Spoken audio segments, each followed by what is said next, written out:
Peace and blessings, everybody. Greetings I bring on a beautiful Sunday. A beautiful Sunday in Antigua. Today's uniquely special. Shout out to everybody who attended Picnic in the Park. It was a vegan brunch, and I was one of the guest speakers there. So I'm literally just returning from that event straight into what we're doing today. Thank you so much for joining me for Royalty with Saran. Today we're going to be talking about a very, very special, a special area of the human orifice, and I invite everybody on Facebook and on Zoom to please participate if you have any questions, any contribution that you would like to make to the conversation. Of course, you know it's always welcomed. Um, the sacred flower, flower power, whatever we term it, however we describe it. I don't think there's another human part that has so many colloquial terms. I mean, you name it, it's called a million different things. So today, I want to welcome you. I'm hoping again that the conversation will be an interactive one because it's always more engaging that way. And to me, we get in a natural flow when there's dialogue between us. And so today we're going to talk about the vagina. And some persons, when I use the word vagina, they say, "Oh, can you use another term?" Because we're so, some of us are very uncomfortable with the name, even though, you know, it is what it is in bio books. That's what it's called. So today, let's get comfortable. Let's put all the taboo and all the hush hush and the secrecy and all that aside as we discuss a very, I mean, we all got here through a vagina. And so it speaks to the very nature of the importance of this special place under the woman's body. For the men who are watching, I already know some of you probably love it more than us. But I invite us all to get comfortable. Royalty with Saran. I'm a little winded. Like I said, I just left an event, but this is a conversation that I have a natural love for, so it should flow. Okay, so when we think about, I don't have like graphics to do like, okay, we're going to talk about the different parts and things like that today, but what we will do, I think a good place to start is cleaning the vagina. I think that's really really a great part, a good spot to start.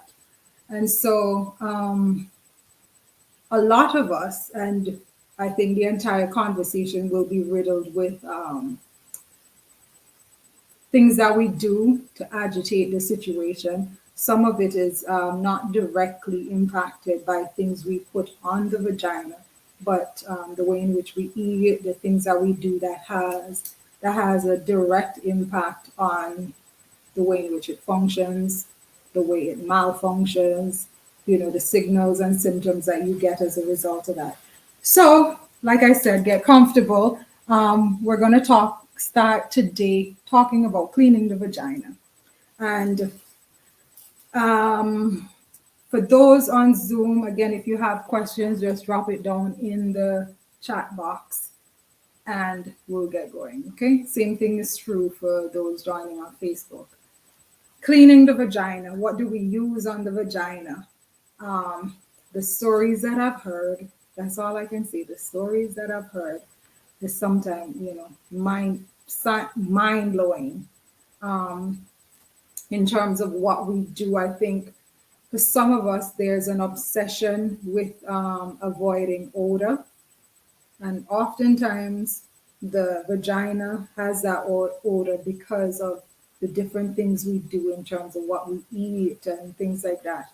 And so, to compensate for that, some persons are always on a mission to ensure that, you know, we never have a stench and that type of thing. So, some of us obsess to the point where perfuming is the order of the day. For others, it's unusual ways of washing. For those on the call, full disclosure, I have my Her Box, which is my vagina care line.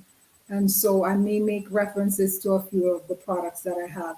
But even if you have an option to get a natural product to substitute, that's perfectly fine. The importance is to ensure that we upkeep ourselves as women in a way that is in alignment with nature. And so cleaning for some of us, like I said, dousing with the perfume scented stuff and all that kind of thing, and the side effect of doing that. And when I talk about the perfume scented stuff, I'm talking about a lot of the heavily laden fragrance oil body washes and all that type of thing that throws us off altogether. So in turn, it's almost like we're trying to correct a problem by actually agitating or actually starting an issue. Because if you ask me, those chemicals have no business being on our most sacred flower. And so for those who follow what I do, you always see me use a hashtag, keep those chemicals off my vagina. It's so important. It's so important because some of us are very sensitive and we overcompensate for that sensitivity by pushing ourselves further in the trap. And so my recommendation is to always keep it natural as possible. Some gynecologists recommend that you don't use anything at all on it. Whereas I know there's credence to that. I know some persons enjoy a wash, getting clean and getting rid of certain odor, because you may not have the time to wash properly using just water. So sticking to natural as much as possible. And when I say natural now, in this day and age, the word natural is used very idly. It's something that's just thrown on products without a justifiable reason for saying it's natural. When you dissect what is in your wash, if you're going to use a vagina wash, it should be all things that you can pronounce. It should be everything that you know. If you have an app, one of those apps on the phone, you can easily pull your phone out and it will identify all the toxic chemicals, all the synthetic chemicals and things like that. The notion that we have to smell like pineapple and all the extra scents and all that kind of stuff that market tends to push, smelling like watermelon, smelling like very unnatural scents. Now, can we smell like those? Yes, if we eat the food. But if you're trying to put on a topical solution to smell like strawberry and all kind of things like that, some things do not have an essential oil. So you're not messing with an essential oil. So what you're doing, if you're looking for your watermelon smelling washes and things like that, you're actually tampering with completely lab-made scents.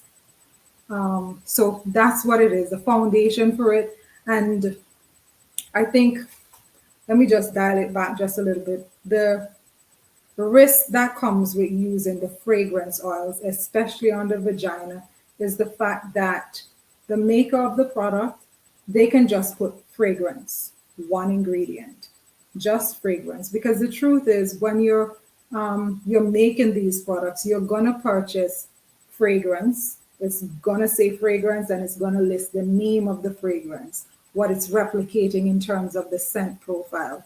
But at the end of the day, they don't list their ingredients, and there's a very, very important reason why they don't. The truth is, fragrance oils, as I've said time and time again, one scent profile of a fragrance oil, the Egyptian, whatever, and all those, those scents that are sent, the little body oils and stuff, one of them could contain anything from 250 to 2,000 ingredients just to create that scent.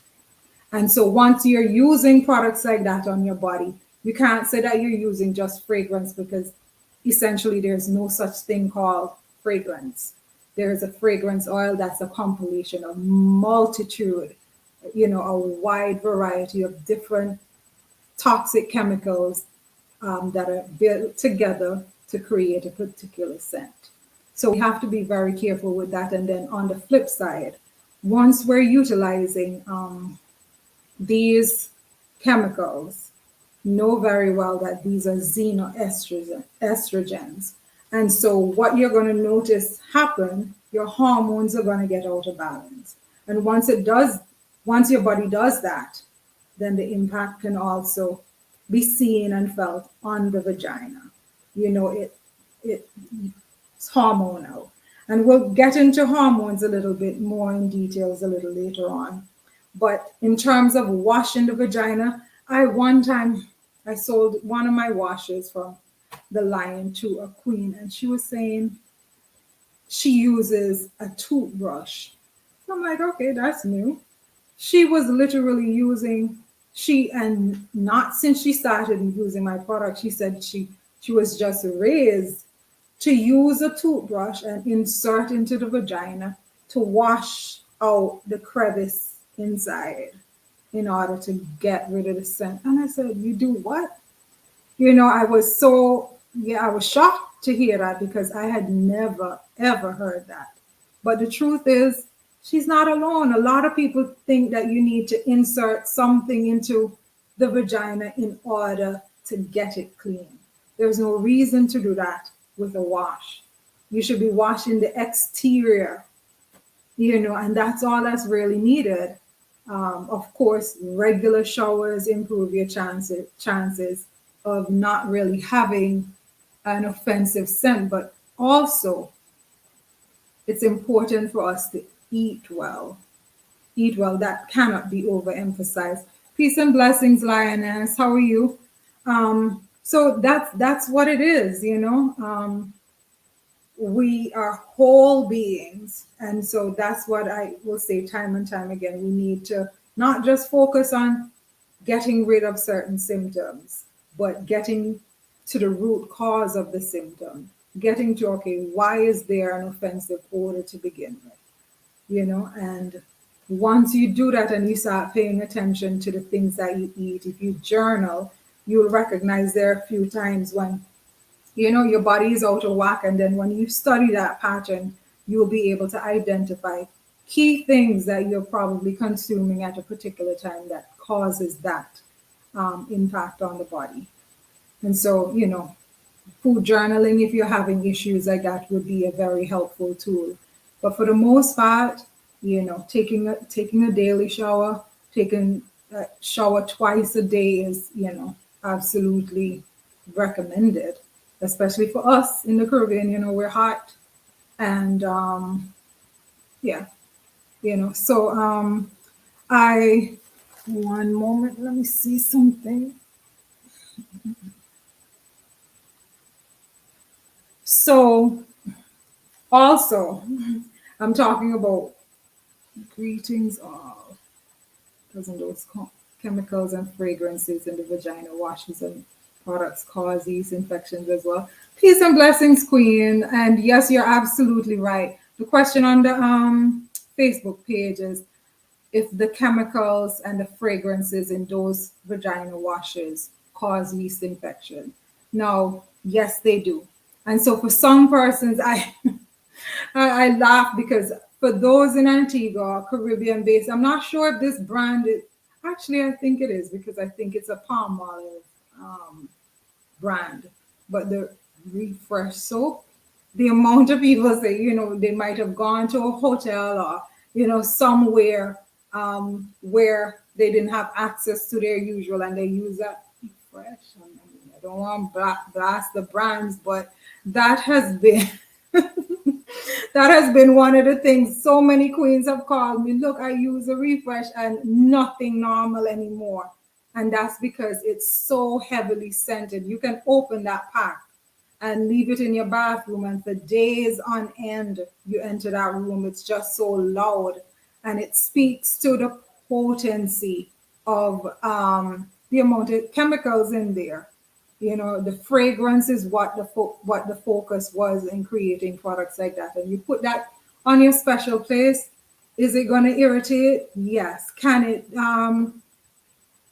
advance itself into a yeast infection, definitely. Or you can definitely have itching for days just based on making just one mistake with the wrong type of soap. And so it's important, again, natural, natural. I don't want to just push my brand because, there are other options available. But yeah, do your research and make sure it's something natural. If it says fragrance or parfum, just know that you're dabbling in another territory altogether. Okay, thank you for that question, Queen. So that's how you maintain. Again, you don't have to go inside the vagina in order to wash it, in order to clean it. You don't. You really don't. It's often said that it's a self-cleaning valve, and it really is. It will take care of itself. So there's no reason for you to try to get inside of the vagina to clean it. Using your topical solutions just on the outside is sufficient to get it clean. In terms of the odor, like I said, any offensive odor, and as women, we know that our bodies go through different changes. There are different times when you smell different, just naturally. When you're ovulating, your scent and your discharge is very different.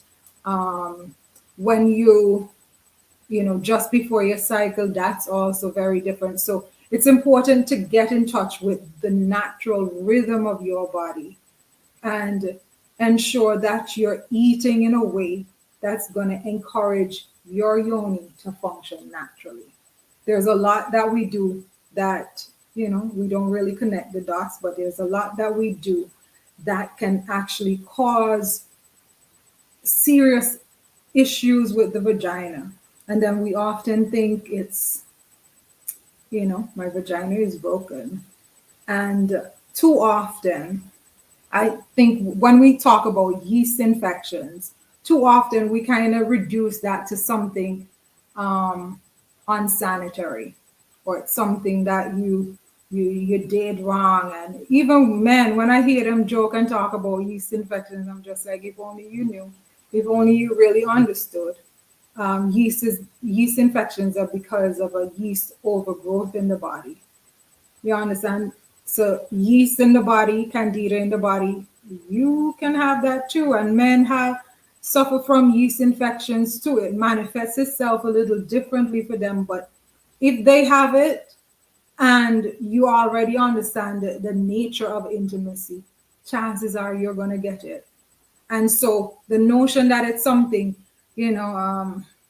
something women get, and it's because you didn't wash yourself properly. I think too often we tie yeast infection issues to sanitary situation. Maybe she didn't shower right and all that kind of thing. When most times it's not at all correlated to that. There's so many things that we do on a regular basis that can actually trigger that. Of course, food is going to be one of the major ways in which we can contribute to that. If your diet is steadily filled with donuts and that type of thing, cakes and that type of food, it's gonna be the perfect environment for candida overgrowing in the body and therefore presenting itself like a yeast infection. Can you expand a bit more on using or drinking baking soda, also using blue soap? Okay, so I'm not knocking some of the old-fashioned ways that have clearly benefited persons, but the blue soap thing, I can't speak to it. My issue with blue soap is, one, I can't find the ingredients. Most times when you go to the supermarket, they're not labeled. They don't list what's in it. And anytime at all, I can't figure out what I'm using on my body. I have a huge problem with that. So I know persons would say, they use blue soap for certain things when they have whatever issue. But because I don't know what's in it, I'm going to be very, very mindful and I'm going to stay clear of it because I'm somebody who I want to know. Knowledge is power, and we all have to use our discernment um, where the blue soap is concerned. So, tomorrow, that's my contribution on blue soap. I can't say that I've used it, so I really can't speak to it too much. And with regards to the baking soda, yes, a lot of people experience benefit from that. With regards to yeast infections in general, you're gonna notice that baking soda would be helpful. Yes, things that are really, really good for fighting infections, if you ask me off the bat, would be oregano oil. Super, super, super potent for infections in the body, and so you will see relief with that. Coconut oil is also very helpful. Baking soda, I know some persons have gotten benefit using baking soda. Same is true for apple cider vinegar, things like that. However, it's important for us to nip it in the bud, not run to suppress symptoms after you have them. Eat and support your womb in a way that you don't trigger those things. And keeping foods very, very simple is a good way to do that. Keep it simple, keep it clean, keep it close to nature as much as possible. I see a comment here: the overuse of antibiotics causes yeast infections. So, so, so, so true, Sharianne. So true. And that's one of the reasons the aging population, in terms of women of a certain age, when they get whatever, they're always put on antibiotics, and they're the ones who are always calling me about yeast infections. Well, I can't say always over the younger ones, because we really do our yoni a huge disservice with the foods that we eat. And so, absolutely, the antibiotics is going to kill everything, good, bad, and indifferent. And so, you will notice that there's a need for correction. In terms of the other things that we can do to trigger yeast infection, is so wide. You go to the beach and you stay in your wet swimsuit for way too long. You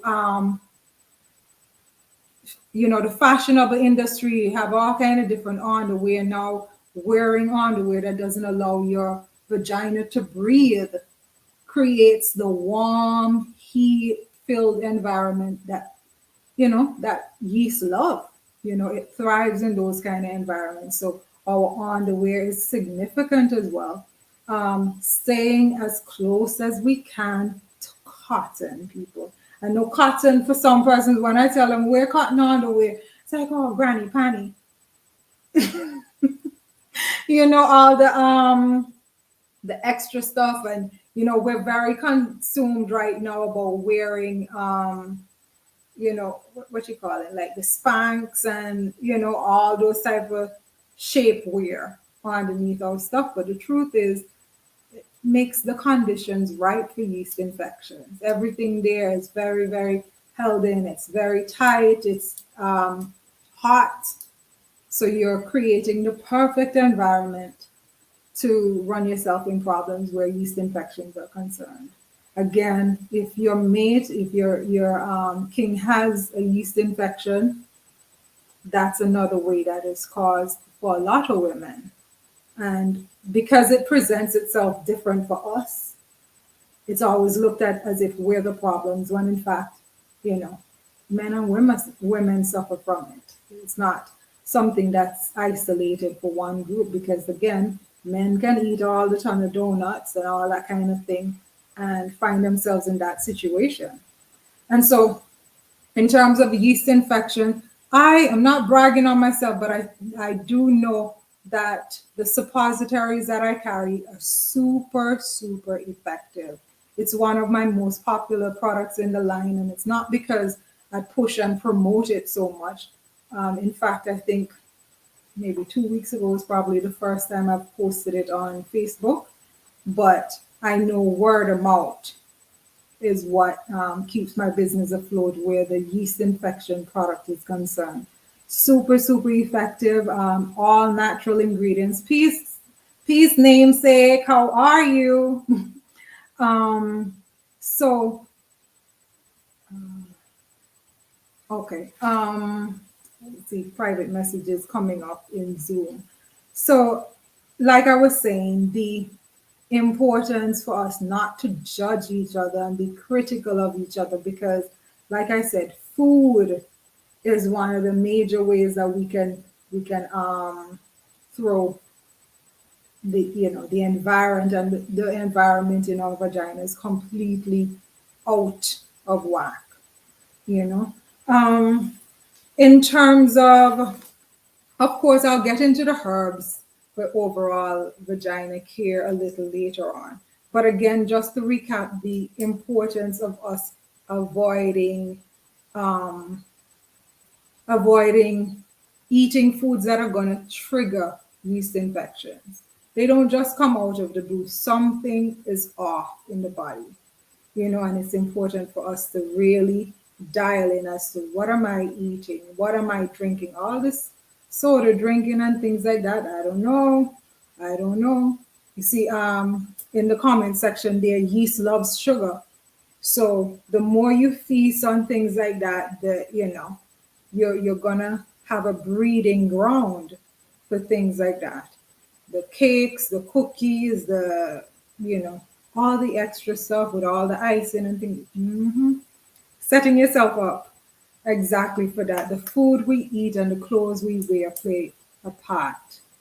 Yes, indeed. Yes, indeed. Your vagina is supposed to breathe and it can't breathe in spanks. I'm just saying, so make sure you're at least allowing it to breathe by using cotton underwear. And they're not boring cuts. You can get any shape and color and all that in pure cotton now. So it's not granny panties or bingo bag, as we say in Antigua. Um, Yeast loves sugar. So once you have that constant craving and you're experiencing repeated yeast infections, it's time to dial back. It's time to make some corrections. Like I said, um, there are different herbs that you can use for yeast infections. There is the oregano, or whether you're doing it in the form of teas or whether you're doing it in the form of teas or you're doing it as oregano oil or what have you. It's super, super effective for any type of infection in the body. Um, so, so that's it for yeast infection. Please remember, it's not just spanks and things like that. We have a tendency here, and Antiguan people, I'm talking to us, the tight jeans in 89 and 90-degree weather, and you have it on from morning till night, hot, hot, up and down in St. John, sweating, sweating, sweating, again, creating the perfect environment for us to have those issues. The tight clothes and the denims and the things like that, it's not helpful. And also, I would encourage the queens on the call, sleep without underwear sometimes. Free up yourself, free her up, let her out of the cave. Anyhow, yeah, it's important for us to allow her to breathe. Okay. Um, I see a question. What's the difference between a yeast infection and BV? Wow, that's a really good one. For It's kind of easy to differentiate in terms of how the symptoms manifest itself. Yeah. Oh, you see, Saran, we have to connect and do a double trouble show. Saran and Saran. You see the answer right there, Melinda. Yeast infection is caused by a fungus, and vaginosis is caused by a bacteria. Okay, so the cause is very different. The way in which it manifests itself um, is also different. That cottage cheese, as people would like to call it, cottage cheese, that white, thick, heavy, sticky, yes, we need to do that. Sticky discharge is usually associated with yeast infections. All right. You see, perfect answer. It doesn't get any straight to the point than that. And so, again, your foods are going to either feed the candida or not. You understand? So it loves sugar. So you stay clear for things like that. And do remember that I'm also incorporating our breads and things like that. So some persons might say, oh, well, I don't use a lot of sugar and this and that.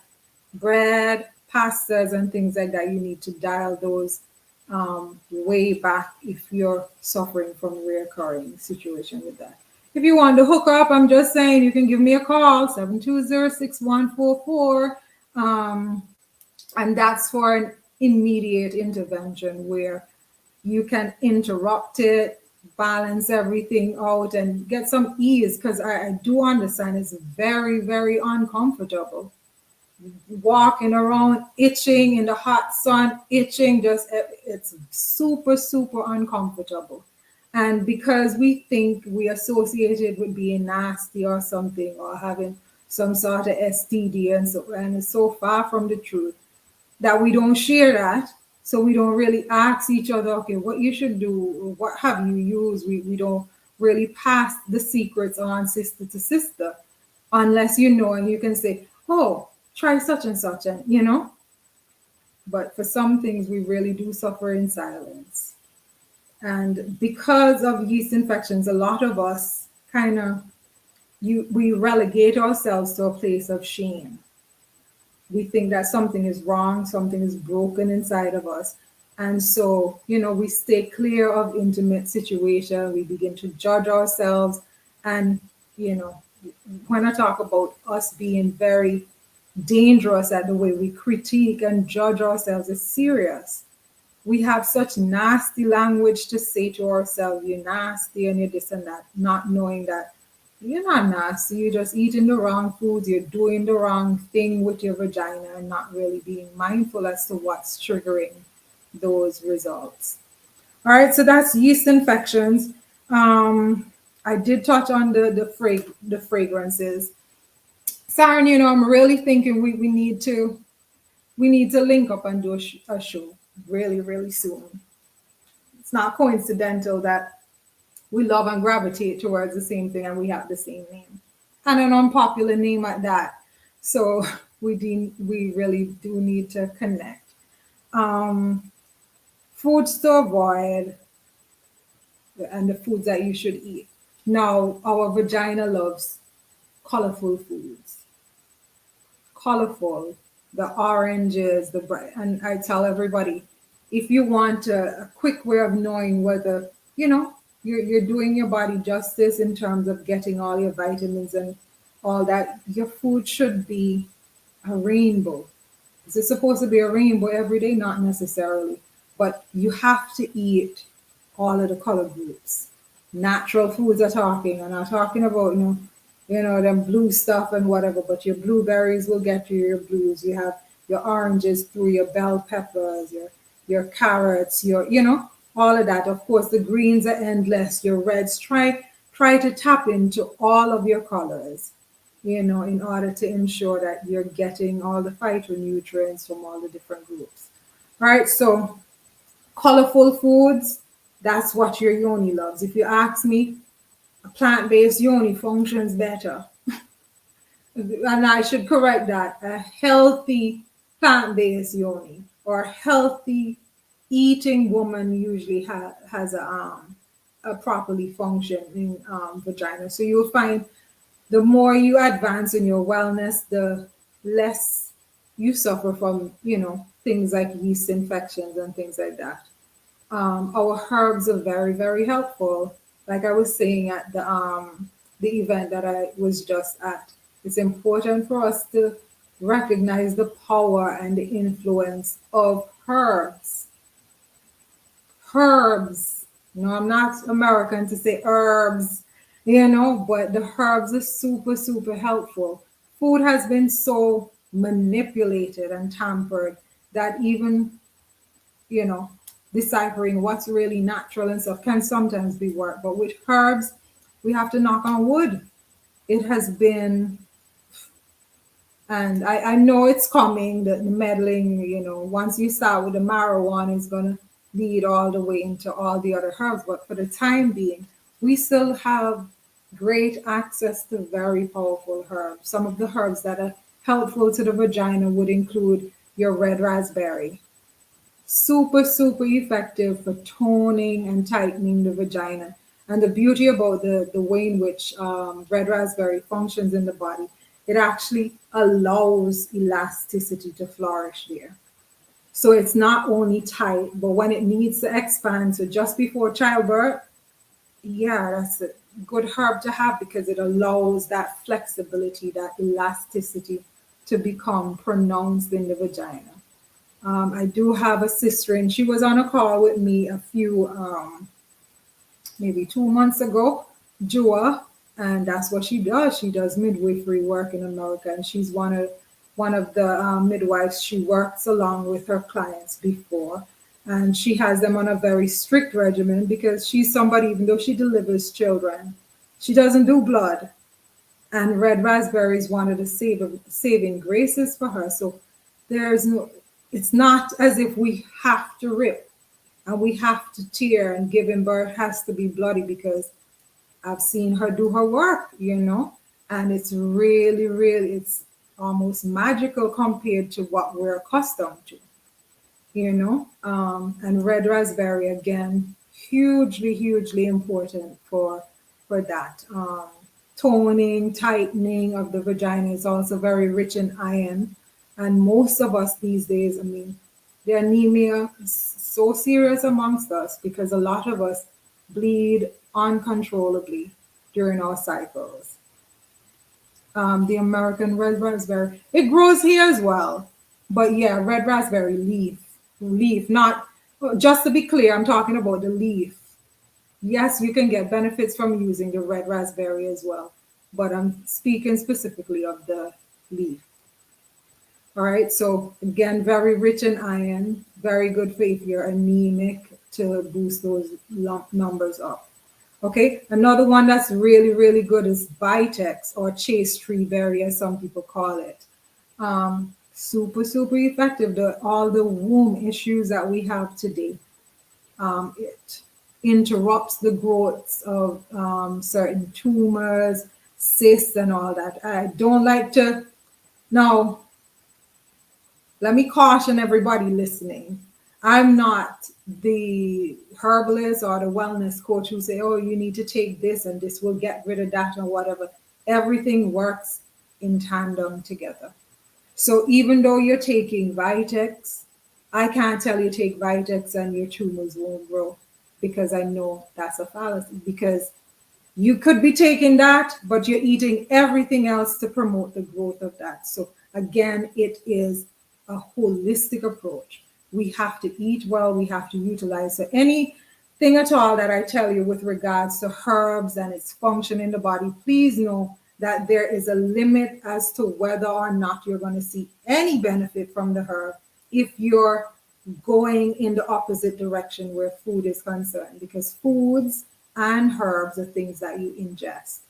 And so you can't be drinking your herbals, hoping and praying for something, but then you're in KFC line and you're in McDonald's line and you're just eating far, far away from nature. It doesn't work like that. At least for me, that's the way I approach it. I don't sell quick fixes. I don't tell you do that and get things done and whatever. There are a few things that function like that, and the truth is some persons have been able to notice immediate differences. But most of us, we take certain herbals and we say, oh, that didn't work, but we didn't do it in collaboration with a proper protocol. They're not to be added to an unhealthy lifestyle. It's for you to take a break from what caused the situation to begin with, correct that through eating well, and supplement also with your herbals. Okay, another one that's super, super powerful, nettle. Great for iron as well. It's just a feel good herb. Feel good. You feel good throughout your day when you're on nettle. And it so happens that, I make teas and stuff. So I'm not plugging today, but I mean, I have no choice but to recommend that you call me for some teas because, and what you'll notice with nettle too, that's one of the herbs that you can take when you're pregnant, and it's super, super soothing to the womb. Very, very soothing. Another one that's beneficial is the hibiscus. Yes, local people, the hibiscus from the tree. Of course, it's dried, but if you have access to the fresh leaves, you definitely can use that as well. The fresh petals, that is. So great, great, great for those of us suffering from vaginal dryness. Slippery elm. I'm just saying, slippery elm is just, yeah, it in terms of how it functions in the body, it functions like a natural internal lubrication system or a lubrication because it has been, if you suffer from dry eyes and you use slippery elm, you'll notice an improvement anywhere in the body that going back, the leaves or the flower for the hibiscus, the flower, sorry, the petals, you're gonna use the petals for the leaf, for the tea. Three petals in a cup is ideal if you're using the fresh one. Okay, as I was saying, the slippery elm. The slippery elm, any dryness that you have in the body, dryness in general, you're going to notice a significant improvement while on slippery elm. Again, like I mentioned last week, for those who are on Queen Things Part 2, do not expect a moisturized or wet vagina if you are dehydrated. The water has to come from somewhere. And if your body is dehydrated, don't expect down there to have water. I'm just saying, the WAP that people talk about now, you have to put water in your body, hydration in your body. Just to be clear, when I use water, that's probably using it very loosely because oftentimes we think that we don't hydrate with anything else. Fruits are super, super hydrating, majority water, and things like your watermelon, your cucumbers, and things like that. So you will get your hydration from that, but you have to ensure that you're not dehydrated. Sometimes some people, your nose, your nasal passages are completely dry. Dry, dry, dry, dry, dry. And you can't tell the last time you had a bottle of water, you had, you know, and then we expect our vagina to be super wet when we want it. You have to put the water in your body. Yes, there are different dips that you go through as a woman as we age, but certainly foundation, hydrate your body. And again, hydration doesn't necessarily mean just water. It also means that you're using your fruits, your super hydrating foods, the melons and your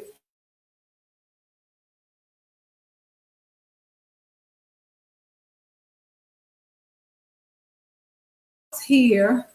Ooh, I just went out on Facebook. I hope everything is back up. But for us here, we have access to coconut water. Stop going in to the other day I saw what the cocoa, whatever it is, the canned coconut water. No, I'm sorry, it just doesn't cut it. I know I lived in the States for a long time, and a very dear friend of mine, she said, "Oh, I got a gift for you." And she went and got me some coconut water. I took a swig of that. I was like, "What is this? What is it?" And it's so, so far from, you know, from natural coconut water. So there is a brand here, the what's it, Rooster. It's sold by the Epicurean. I actually like that brand. That's the only brand of coconut water that's bottled or pre-packaged that doesn't taste rancid to me. Everything else, I'm sorry, and I'm not bashing brands or anything, but the others just never taste fresh to me. But there are people at the side of the road with coconut water here. If you're in the States and you have access to your international supermarkets, go and The beauty about it is that they give you the coconuts up there almost. All you have to do is nip the top. So you don't need a cutlass or anything. It's easy for you to just take a knife and get the top off and, go have it. But coconut super, super, super, super hydrating, more so than water. Best believe it, you're getting your H3O2s with that. With water, you're just getting H2O. Yes, yes, the rooster is the best. The other canned ones and stuff, I don't know what that is. It just doesn't taste like coconut water to me. And so your hydration, key. And not just because you want to stay hydrated for intimacy. It eliminates a whole lot of problems. A dry vagina is an irritated vagina. So whether or not you have a mate, whether or not intimacy is something that you're focused on, hydrated vagina, hydrated body in general, you know, it improves your life experience. So I'm just saying. And then of course, there's a little extra. Anyhow, I digress. Alcohol. Now, this is one thing that I see in recent times in the Caribbean. There has been a glorification of drunkenness and overuse of alcohol, and we have been paying through the roof for that, and we can't seem to understand. Some persons will seriously get up on the weekend and say, "Yeah, I'm gonna get drunk this weekend," and we say it. We say it. We glorify it. The music celebrates it. I'm drunk and I'm drunk and I'm this and that. What's alcohol? Again, sugar. Sugar, and not just that, the tax that you have to pay with your liver and your kidneys is something that we underestimate. We really, really do. So for those of us who, socialize, have your good time and stuff, but know that to have a good time, you shouldn't have to damage your body. You really shouldn't. And again, that dries out your vagina. It dries out your vagina and it allows, a lot of us now, you have lower back issues. Lower back issues, no damage, no injury or anything like that to your skeletal system, but we're always complaining about lower back aches. Your kidneys are bawling out. Your kidneys are crying, and alcohol is never, ever going to help. The only thing I see alcohol helpful for, honest to God, and I'm being just straight up, I don't drink, but there's no judgment for persons who do engage. But this over drinking, the excessive use of alcohol, it's something that we all should condemn. And for us as women, going out and not being in control of your faculties, not being in control of your body anymore, is a significant, significant risk. We know people toxic and crazy out there. Why would you want to have yourself out for the picking? So alcohol, the overuse of it, we're gonna pay with our vaginas for it, and it's also linked to infertility. And I do want to have a conversation on infertility or increasing your chances of conceiving on a different topic, because I mean, for those of us who are here in Antigua, when I tell you it is alarming, it is. And so when I talk about the use of the fragrance oils and the use of the perfumes and the overuse of whatever it is in a way that offsets our hormones, I mean it. Because there's nothing more painful than to hear the cry of a woman trying to conceive and unable to do so. There's nothing more devastating to hear in a consultation. And there's nothing worse than hearing the stories of countless miscarriages. Nothing. It's a pain that, one, We can't share it with any and anybody. And let me just back up a little bit, because there's something that we do here, and I think the same is true across the board everywhere. Sometimes we, whether we do it because we love the person, or regardless of what the motivation is, we tend to put a woman on the spot. You know, might be in a room full of people. Oh, how can you not have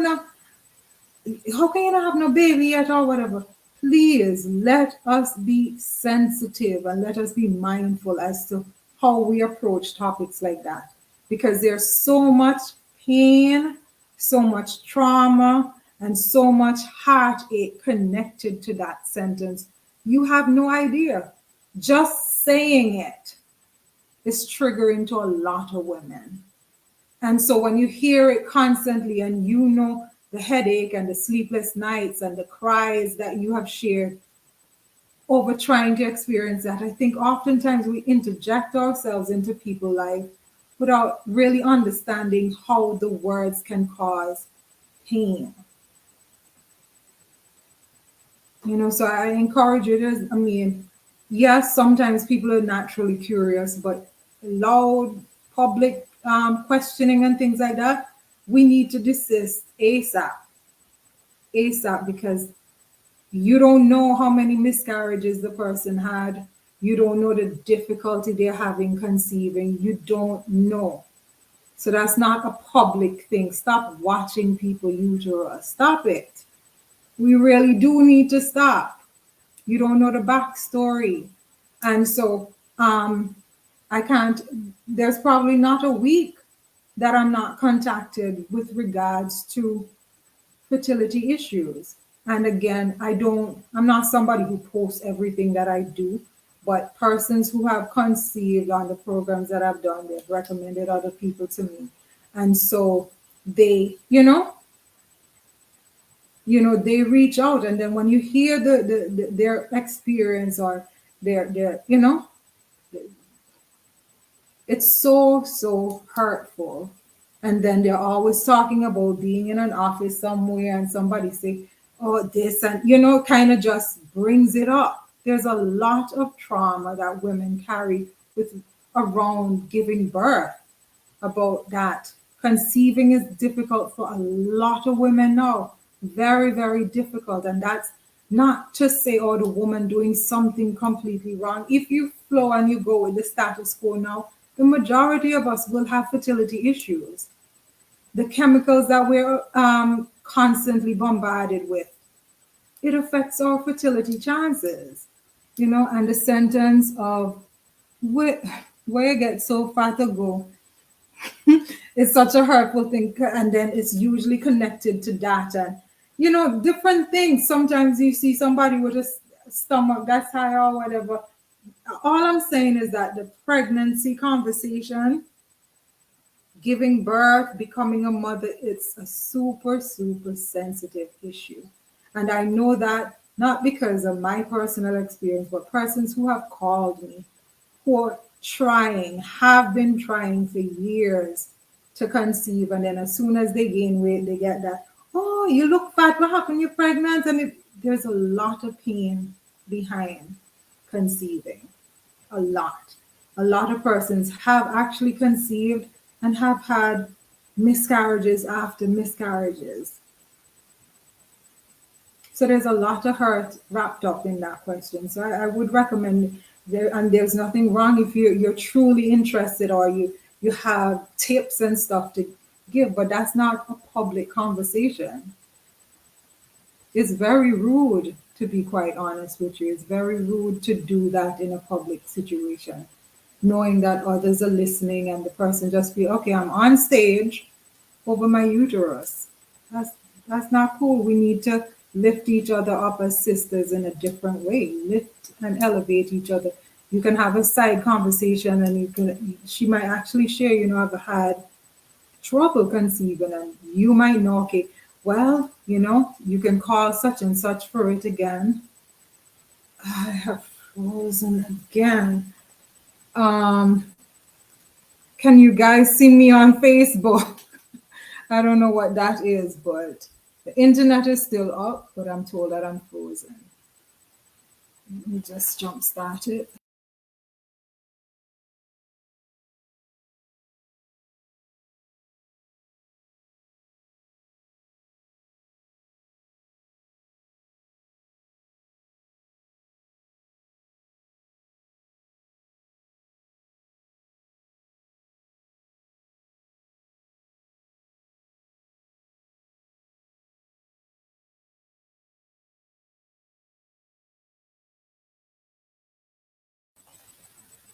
Okay.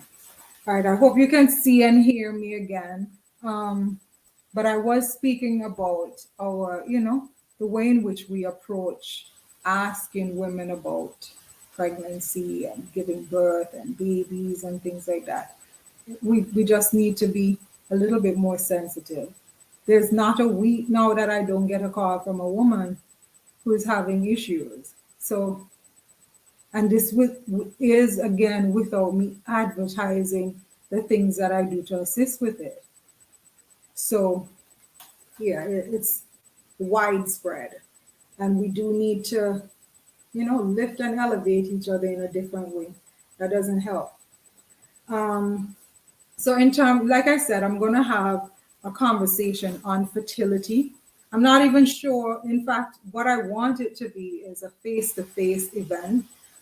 I don't want to call it anything with fertility because, again, the insensitive nature of some persons. So you see the person, oh, she having problems getting pregnant. Sometimes we're just very careless and very reckless with how we think and how we approach certain things. But, I implore us to be mindful that it's a difficult, difficult process for a lot of women. Like I said, that will be a conversation in and of itself, but just know ensuring that your hormones are balanced in today's society, it is work. It's work. There's a lot that women do now, juggling being a mother, juggling your family, juggling your stressful job. There's a lot that can contribute to our bodies being out of whack. And I shouldn't even limit it to women because the men are also suffering. Sometimes the cause for the infertility issues, we often assume that it's just the woman, just the woman, when in fact it's a two-way street because all of us are suffering from so many hormonal issues now that our bodies are just malfunctioning. So when it's required to do the natural things, um, it just doesn't function the way it should. So I want to touch on some more of the herbs. Some of the herbs that are going to be helpful as well. Maca root, great for assisting with balancing your hormones. Maca root, just off the bat, I'll tell everybody that's something that's going to increase your libido once you're on it very consistently. And again, that speaks to the hormonal issues that a lot of us have. So libido for most women after a certain age, through the time, not interested, you're completely zipped out. It's a hormonal thing. It's a hormonal. If you're in love and you're with your mate, you should have that natural desire, but we have just kind of normalized it like, okay, not recognizing that your hormones being shot is essentially the reason why there's no desire. And so maca root is super, super effective at assisting with balancing your hormones and also with increasing your libido. Men love maca root. I'm just saying, I mean, in terms of the supplements that I carry, when you talk to men, they want the blend with the maca root and the other stuff. So maca root, very, very helpful. There's a slew of herbs that are going to be helpful with assisting you with having a normal menstrual cycle. Now, we're talking about vaginas today, and so naturally, we have to address the menstrual cycle. Too often, we are thinking that hemorrhaging on your cycle is the same thing as having a cycle. Two very different things. These 14 days cycle, this you can't do anything unless you're gushing blood. There's nothing normal about that. There's nothing normal about that. And we just have to recognize that for being a result of something malfunctioning. There's no reason that we should somehow embrace, oh, okay, this is how it is. And the sad thing is, I got a call maybe 9 months ago. The queen called, her daughter is 11, and her cycle's at 11, second month in, 10 days. So she will grow up thinking that her cycles are supposed to be 10, maybe 14 days. There's nothing normal about that. And conversations such as this, again, the taboo behind vagina and things like that. I don't know how it has benefited us. I don't see the benefit. Having these conversations with our daughters, key, because we're not supposed to normalize abnormal occurrences. There's nothing normal about a 10-day cycle. Our diet affect our cycle as well. Absolutely. And that's the main cause. And what I said to the queen when she called, 10-day cycle at 11.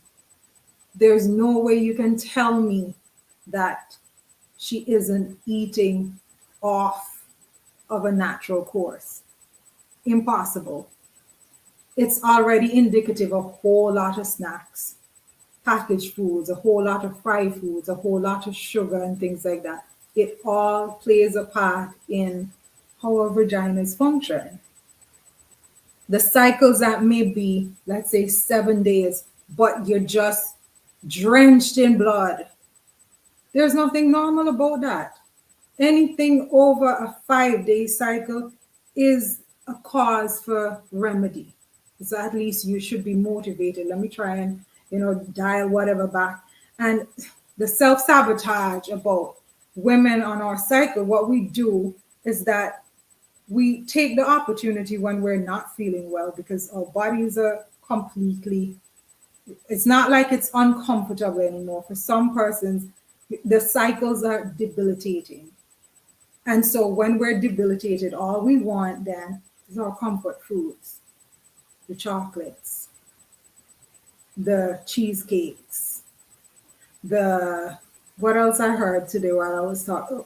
For those in Antigua, the corn curls and thick milk. Can you believe? Still, corn curls and thick milk, still a thing. But this is what we do. So because we want an emotional comfort, we go and we get foods that are just going to worsen the symptoms that we have, worsen it. And so we just continue to suffer and we think, okay, well, that's how my cycle is. There's nothing normal about that. 10 to 14 days losing blood, there's nothing normal. That's half of a month. So at the end of the year, you would have been bleeding for half of a year. Nothing normal about that. The cramps should not be something that you can't function. Now, bear in mind, I'm of the notion that when a woman's on her cycle, we're supposed to be in a mode of rest. Can all of us afford not to do anything for the 3, 4, 5 days? No. So we have to at least, be mindful that you're on your cycle. Don't push your body as if, well, it's not, you're losing blood.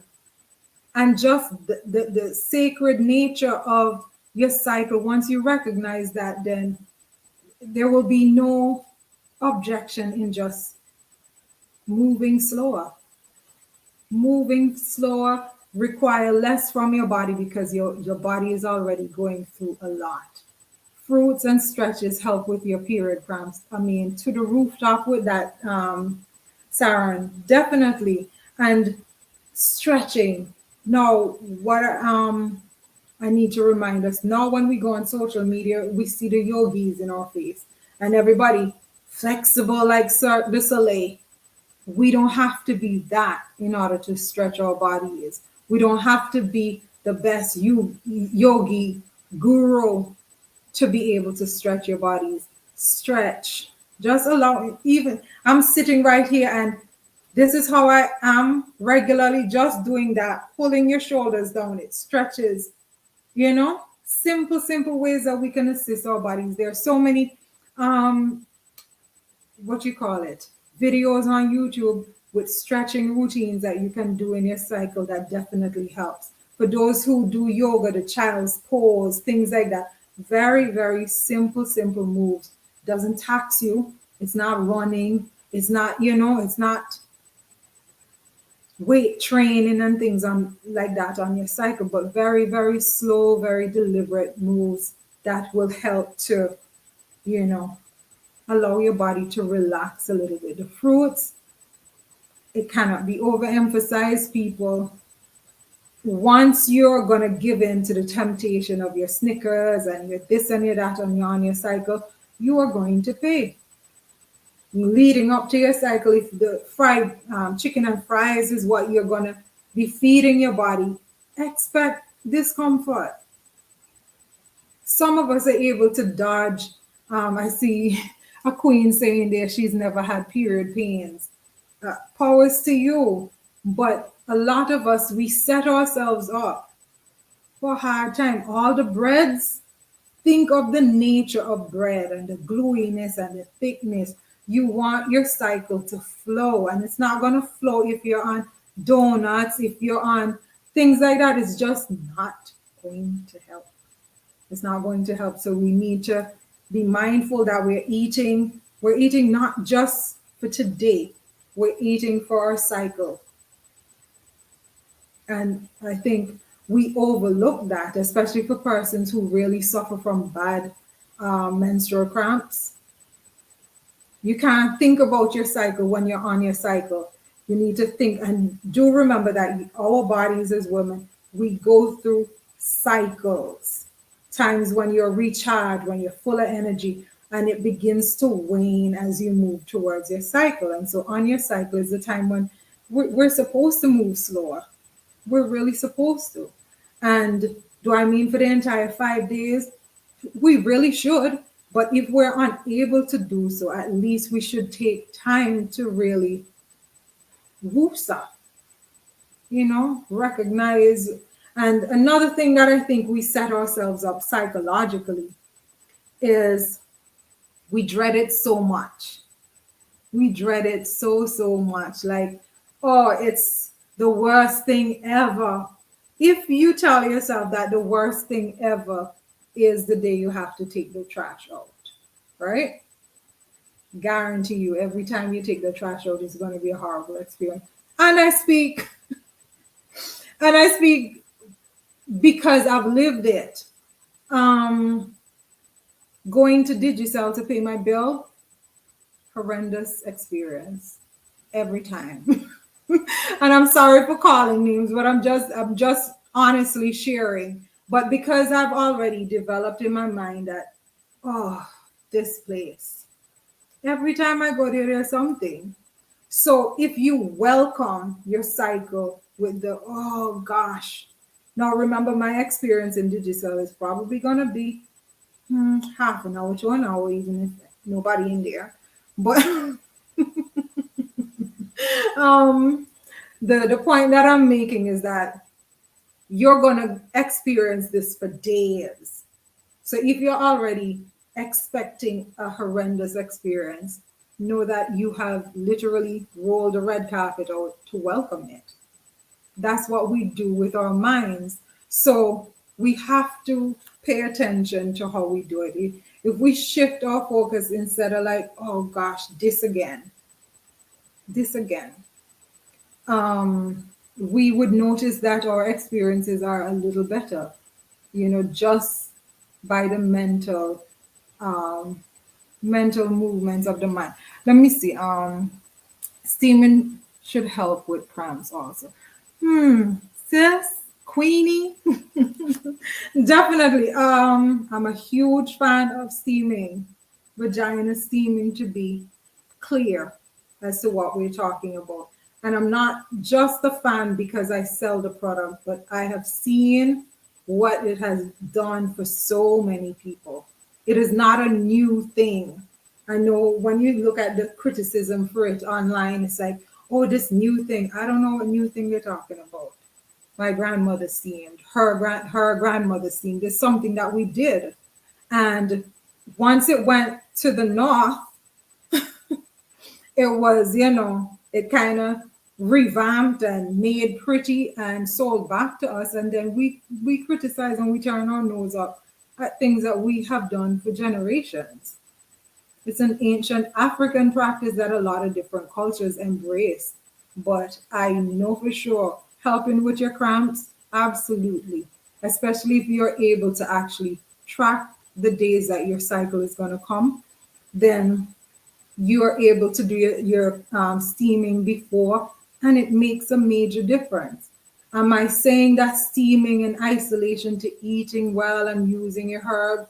You may see an improvement, but again, remember that every time I talk about a specific modality, my recommendation as a backdrop is that we're incorporating everything together. We're eating like we love ourselves, especially on your cycle.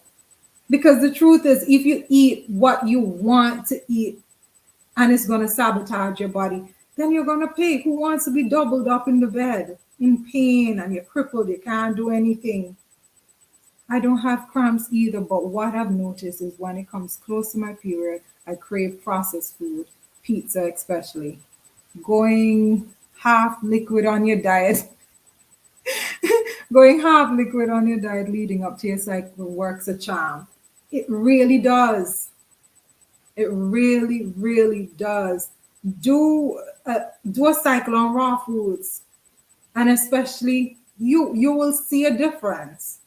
And when I'm talking about raw foods, I'm talking about utilizing your fruits, eating your salads, doing raw juices. If you have access to sea moss, using that. If you have access to making your smoothies, do that, and you will see the difference. For most persons, you notice it immediately on that cycle that you do it, especially if you have eliminated your breads and your deep fried foods prior, you're going to notice an improvement. Certainly it's going to happen. And if it doesn't happen in this cycle, continue, stick with it and see what your next cycle is like. Guarantee you will notice an improvement. And again, this continuous bleeding, we need to get those issues in check because there's nothing normal about it. Not because you've always bled for 8 days means that that's normal. Not because you've always had 14-day cycles. I know a queen in my circle. From the time she was 13, she's had 2-week cycles nonstop. But getting on herbs, she said, I can't believe that after spending 20 something years, bleeding for 14 days, she's now down to 7. And that's a significant reduction for her. So that just speaks to the importance of eating well and again, utilizing the herbs that God gave us to use. I do a lot of herbal products. Now, let me not get ahead of myself. Now that I'm on cycle, let me talk about the herbs that are very, very helpful. Again, know that the backdrop to everything is eating well. Okay? I advocate for plant-based. However, people will say, oh, I'm vegan, and you eat all trash. You eat all trash fast. Snacks are what you eat. You can't recall when last you had a fresh fruit. You can't recall the last time you've had whole foods. So it's not as if I'm saying being vegan is going to be whatever, because Oreos are vegan. Pringles, you can find, there's so much trash on the market that's plant-based. So it's not necessarily saying going that direction equates to eating healthy. Eating, again, eating your rainbow of colors. That's a way of ensuring that you're tapping into all your different phytonutrients and things like that. Um, the herbs that are going to be super helpful if you have excessive bleeding or an extensive period where it's your 14 days and stuff, your shepherd's purse are going to, shepherd's purse is one of those herbs to tell you how powerful it is.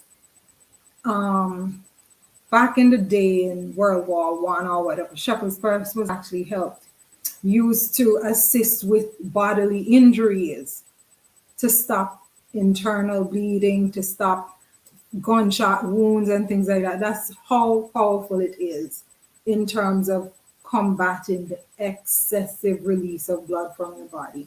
So shepherd's purse, super, super powerful. Do you have to stick with it for some persons? And I shouldn't even say for some persons. It should just be understood that herbal world functions different from the other stuff. You can take certain things on the other side and get an instant change. You have to pay on the back end, oftentimes you do.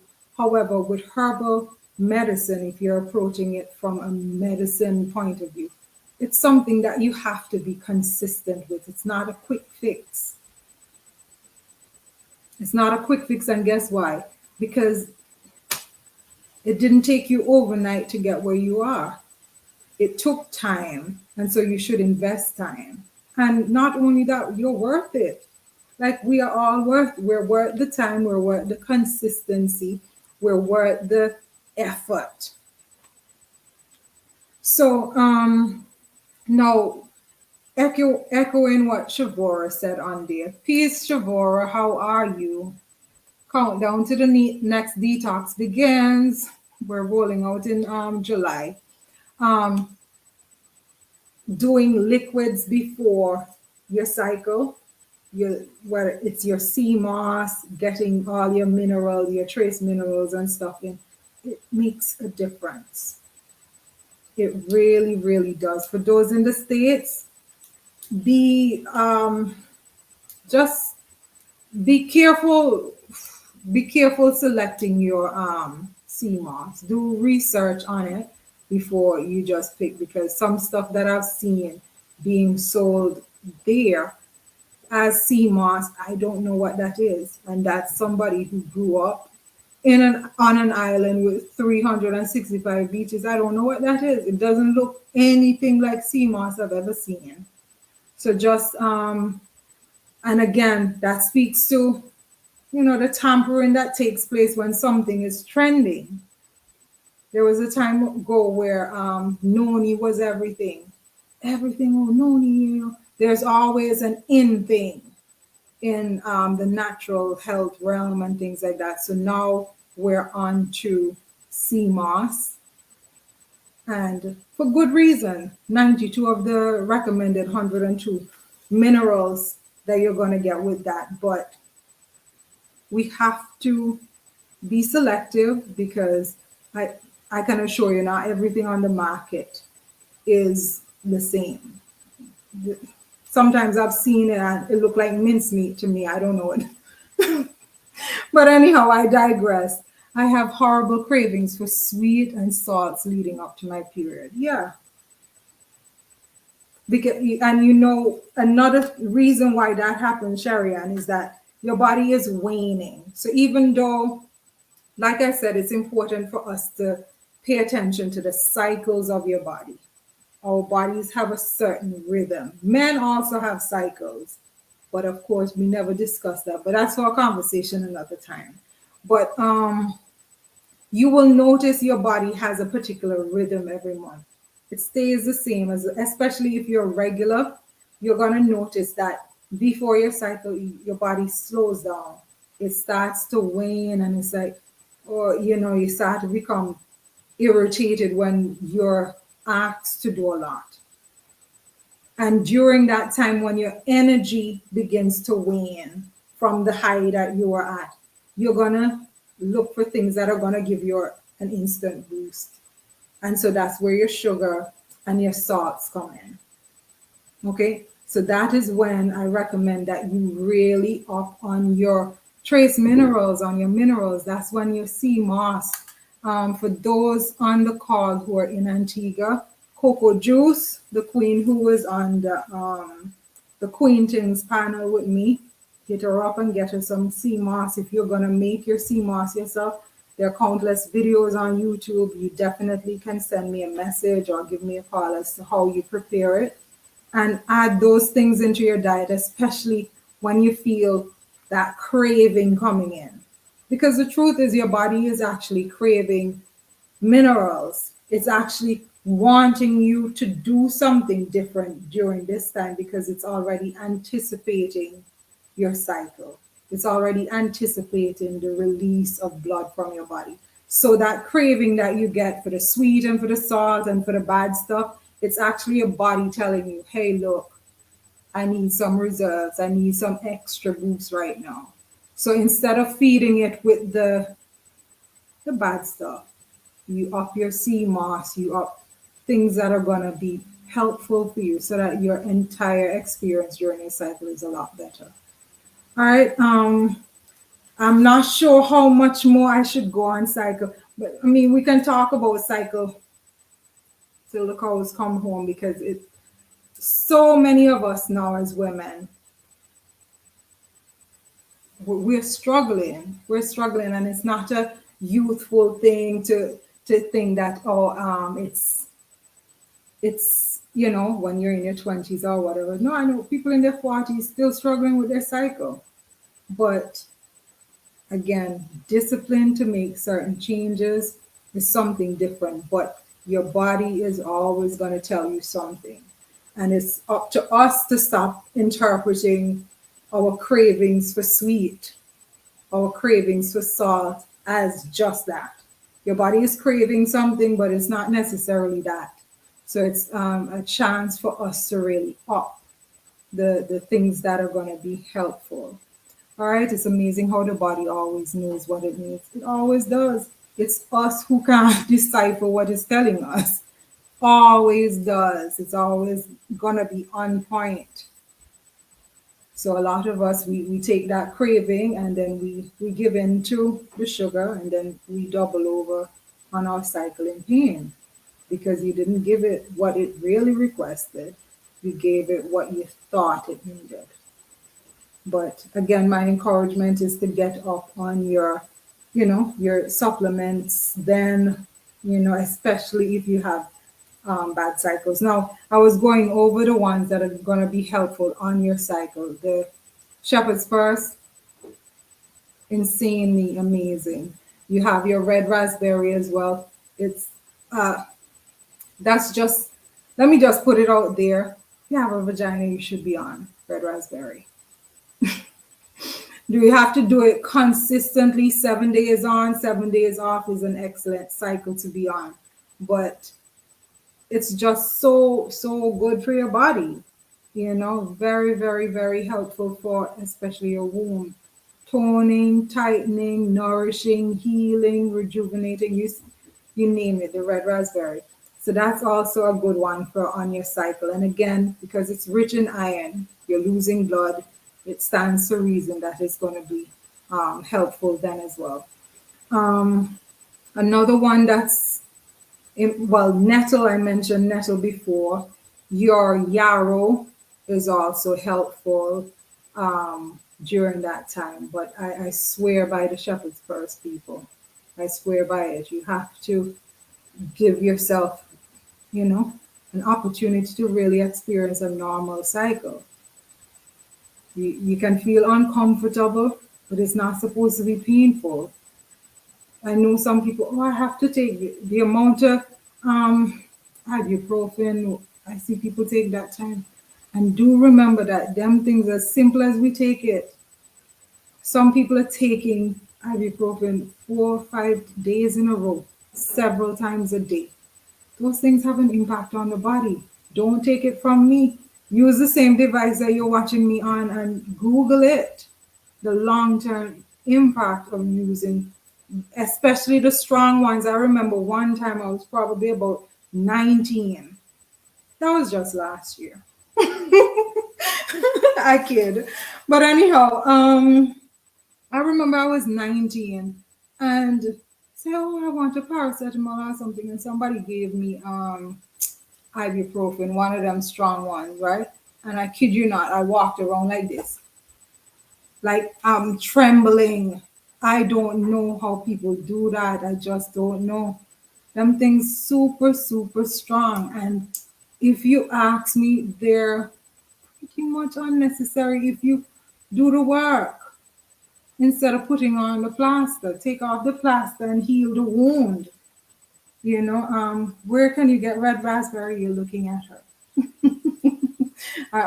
That's probably one of the most popular herbs in the My Herbox line that I have. I would have to be rolling around in pain for 3 days before I even take a paracetamol. I hear you. I hear you. Yeah, I mean, and oh, let me just, sorry, I know you don't feel no, so I can say, that's coming from a doctor. You see what she says? A medical doctor, not a quack, right? Because I know y'all use the word quack for certain people. But that's a medical doctor, and she said I would have to be rolling around in pain for 3 days before I take even a paracetamol. Okay? Let that register. Let that register. Okay? With the overuse of certain medication on our cycles because our bodies are malfunctioning, get to fixing the issue rather than just putting a band-aid on it. All right, so that's is there any other question on cycles? Anything that I would have missed? Um I'm forgetting another herb. I actually didn't take I don't have the herbs down, but yarrow, your lady's mantle is also very helpful for your cycle as well. Your chase tree berry is helpful. For some persons, they notice that not everybody across the board, but some persons notice that they bleed more if they're on turmeric during their cycles. Not necessarily that it causes more pain, but it's a free flow of the blood, yes, but it slightly lengthens it. So that's something to be mindful of. Pay attention to that if you're doing a lot of curries and your rotis and stuff during that time, and you have, you notice an extension on your cycle, you may want to pay attention to that and eliminate that while you're on your cycle. Okay. Any other questions on cycle? In terms of your pain and stuff like that, it's difficult for anybody to gauge pain. But I can say if you expect, I don't think that we're supposed to be working out and lifting weights on our cycles. Your body has a natural rhythm. Get in touch with it. Stay in tune with it. I'm going to do the same thing 30 days of the month. Your body, you want to do what you want to do for 30 days, but your rhythm, there are days when you feel like, hey, if I'm required to build a house today, I can do so because I'm so energized. I feel so high and, ready to take on the world. And then there are other times when we just need to dial back. And on your cycle is the perfect opportunity to kind of slow everything down. Again, I don't want to lament or focus too much on cycle because I know not everybody on the call might, you know, be experiencing regular cycles anymore. For those who are in the menopausal stage. Now, this is one thing. This outright dismissal, when we talk about hormones, I interact with older women, and when I tell them about like hormone balancing teas that I sell, oh, me no need to balance the hormones. You're going through menopause, queen. You need to balance it now more than ever in order to experience a smooth transition to where you're going. Herbs are vital, and the whole hormonal thing is not for if you're trying to have a child only. It's not for that. It's for, remember, hormones are messenger signals in your body. So it can affect us in different ways. For some persons, you can't get out of bed and feel rested because your hormones are out of whack. you don't have any energy, or you can't sleep at night time. For some of us, remember your thyroid glands, all of that, it's all in the hormonal network, all in it. So this dismissal when you're in your perimenopausal and your menopausal, you have to be on your herbs. I'm just saying. We should be on our herbs and we should be diligent and deliberate about eating well because it makes that whole transition to that stage so much easier. It helps with the night sweats. Now, some of the herbs that I mentioned, the red raspberry, the nettle, the hibiscus, those are excellent for that time. Also, your evening primrose oil, get a good brand. Not everything on the market is created equal. Get a good brand that's super, super helpful. Your slippery elm, again, to help with the lubrication inside your body. It's going to be helpful as well. But there's marshmallow root. That's another one. And I'm not talking marshmallow like them in the supermarket, but there's a herb called marshmallow. And then you'll notice also um, your vagina care and your vagina wellness, the proper function of your vagina will improve if you're eating well. The standing spinach or callaloo, whatever you call it, super, super, super excellent. And I don't mean you put some of that chop up at the side. It's in the chop up and it's at the side, and then you fill your plate with all kind of other acidic foods. I'm talking about really paying attention to making that a substantial part of your plate. Your okra, your cassie, like we call it. I forgot what's the name for it in the US. The Mexicans call it, it's an N word. I can't remember it. But if anybody knows what I'm talking about cassie, the cactus. Um, just drop it in the comment section, especially on Facebook for those who are watching in America. But yeah, those things, the nature of it on your plate, that's the very nature that it has in the body. The slipperiness, you're gonna get. Oops, sorry. I forgot to turn that off. Sorry about that, people. Um, so yeah, the slipperiness that you're gonna get with your okra, with your cassie and things like that. Excuse me. Same is true once it gets in the body. It has the same impact in the body. So pay attention to things like that. Um, sorry about that, people. Um, yeah, eat the foods that are going to nourish you. Your vagina will thank you. I'm just saying.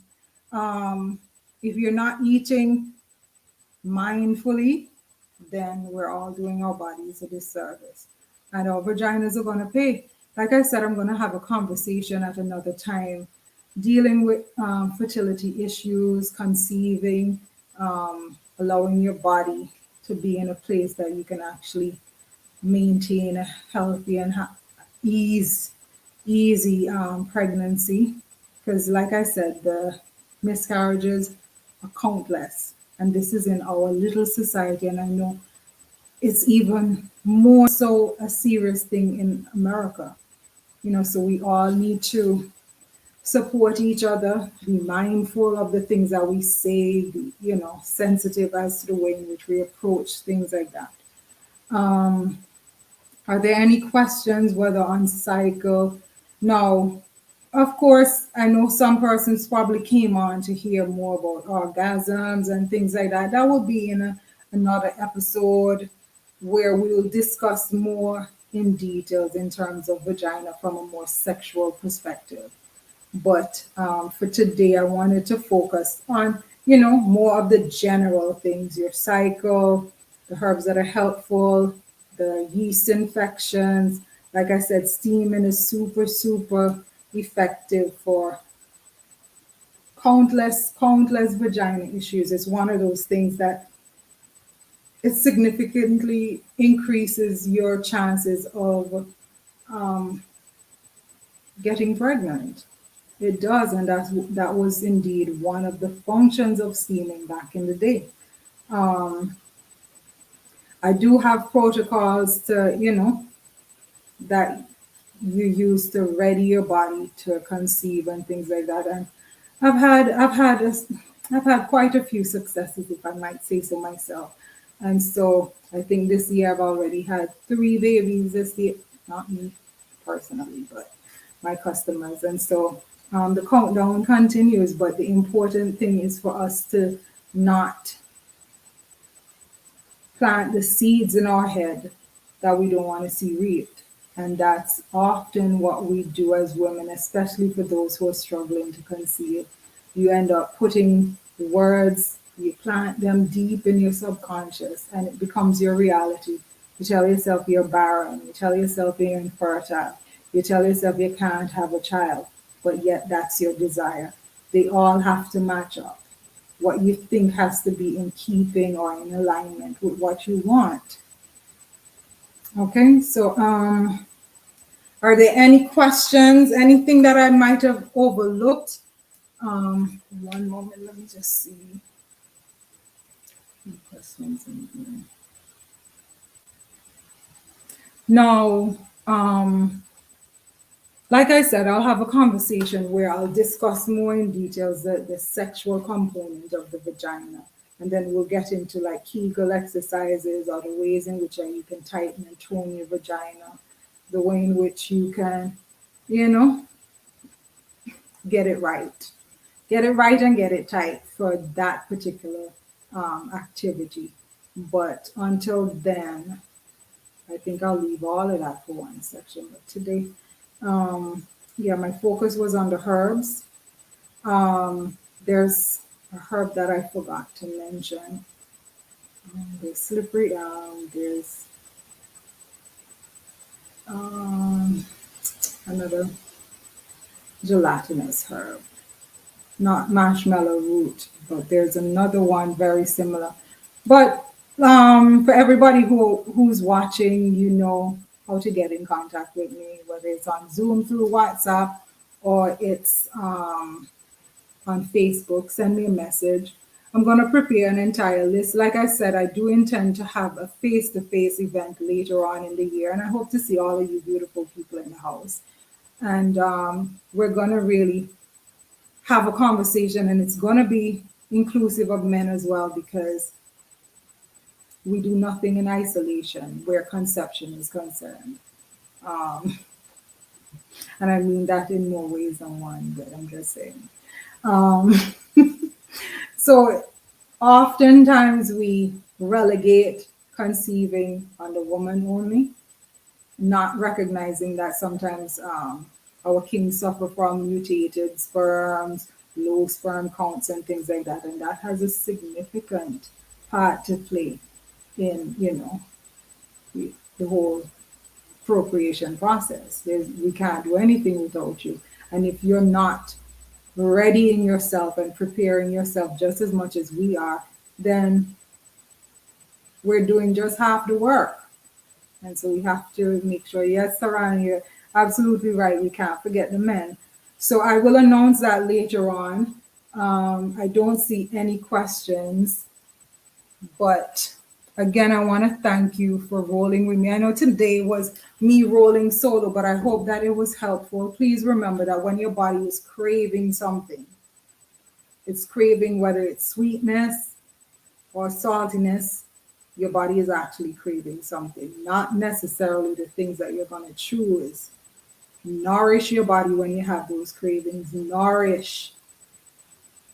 You want to make sure that you're getting all your vitamins in, your minerals in, your trace minerals, and you want to make sure at that time your body's sending you a signal. Don't, when it's calling for sea moss, go and get it. Go and get it Snickers. Two very, very different things. Okay? But pay attention to your bodies. It's important. This is something not, well, I guess connected. In today's time, we have as women, gotten so far away from our divine feminine self. And I say that because that's what I see. We're very aggressive. We have taken on the masculine role and the masculine functioning so much so that it has affected us.